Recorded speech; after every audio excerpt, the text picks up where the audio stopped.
Assalamualaikum, salam sejahtera tuan-tuan dan puan. Terima kasih kerana terus dengan Pokok Hijau Channel. Video kali ini saya nak tunjukkan berkenaan dengan mulching ataupun sungkupan. Apa faedahnya, apa bahan yang kita boleh buat untuk letak sebagai sungkupan, dan kenapa kita perlu buat sungkupan di taman, sama ada pokok yang kita tanam di atas tanah ataupun yang kita tanam di dalam pasu. Kenapa perlu ada sungkupan ini dan apa kepentingannya kepada pokok-pokok yang kita tanam dalam jangka masa pendek dan juga dalam jangka masa panjang. Jadi tuan-tuan dan puan-puan, teruskan dengan video ini. Saya akan tunjukkan selepas ini semuanya dalam video ini.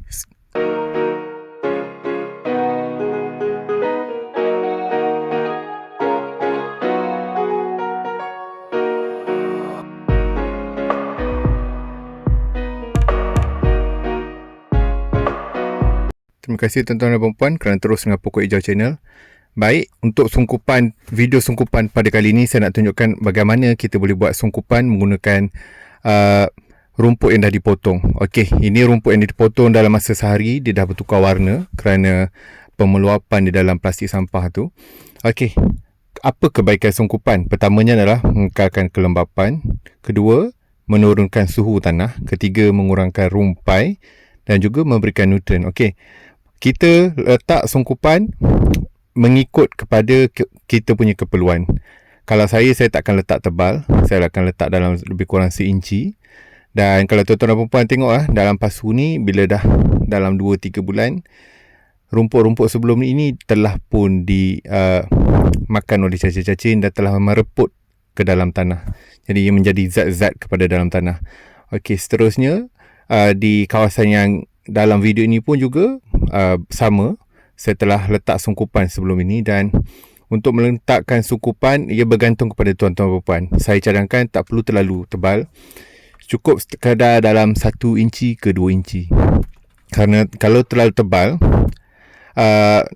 nampak tak cantik. Just 1 ke 1,5 inci adalah memadai. Dan kenapa sungkupan ni perlu kita letakkan? Kalau tuan-tuan dan puan tengok dalam video-video saya sebelum ini, saya tekankan kepentingan meletakkan baja. Baik, baja sama ada organik ataupun kimia adalah bahan daripada luar yang kita letak kepada pokok untuk kita pastikan pokok itu dapat tumbuh dengan nutrien yang secukupnya. Manakala sungkupan ini, kalau kita lihat, kita Google dari aspek agronomi, sungkupan ini akan membantu tanah untuk kekal sihat dan ada nutrien, kandungan nutrien yang secukupnya. Kalau tanah tidak ada bahan mereput di atasnya, ia akan menyebabkan tanah tu akan kehilangan nutrien asas yang diperlukan. Bahan-bahan yang kita masukkan secara bukan alami seperti baja NPK ataupun baja folia hanyalah berfungsi sebagai booster atau pelengkap. Tanah itu sendiri perlu ada khasiat yang dikandunginya sendiri, yang terkandung dalam tanah itu sendiri. Jadi ini adalah cara agronomi. Kalau kita tanya petani, ini adalah apa yang mereka selalu buat dan mereka perlu buat. Dan kalau sungkupan ini kita tak buat, tanah tu akan nampak kering, tanah tu akan nampak tidak sihat. Berbalik kepada rumput yang saya dah potong tadi, saya gunakan sebagai sungkupan dalam video ini. Rumput yang terbaik adalah rumput yang masih kering, tuan-tuan dan puan-puan. Untuk video ni rumput ni agak basah kerana hari sebelumnya hujan dan saya tak dapat nak keringkan rumput tu di luar.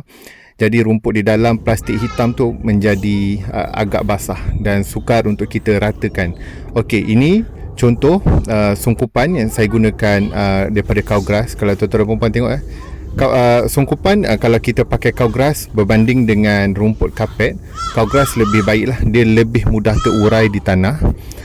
Bila dia mudah terurai, cacing-cacing dan sebagainya akan senang nak dapat makanan. Bila cacing ada makanan, tanah tu akan sihat. Okey, ini contoh sungkupan yang saya dah buat dalam 2 hari. Kalau tuan-tuan dan puan tengok, dia agak tebal dalam 1,5 inci ke 2 inci. Dan kalau kita lihat di bawah sungkupan ini, kalau tengok polypipe tu, di situ saya dah siram semalam. Hari ni saya tak siram walaupun panas. Kalau kita selak di bawah sungkupan ini, kita boleh lihat tanah ini basah. Dan penting juga sungkupan ini, kalau tuan-tuan dan perempuan tengok tadi, hanya ada satu rumpai tumbuh di sini. Sungkupan ini akan dapat mengurangkan rumpai untuk tumbuh. Kita tengok tanah tu basah. Dan bila tanah ni basah, kita akan menjimatkan penggunaan air untuk menyiram. Kat ini saja berkenaan sungkupan. Sekian, terima kasih.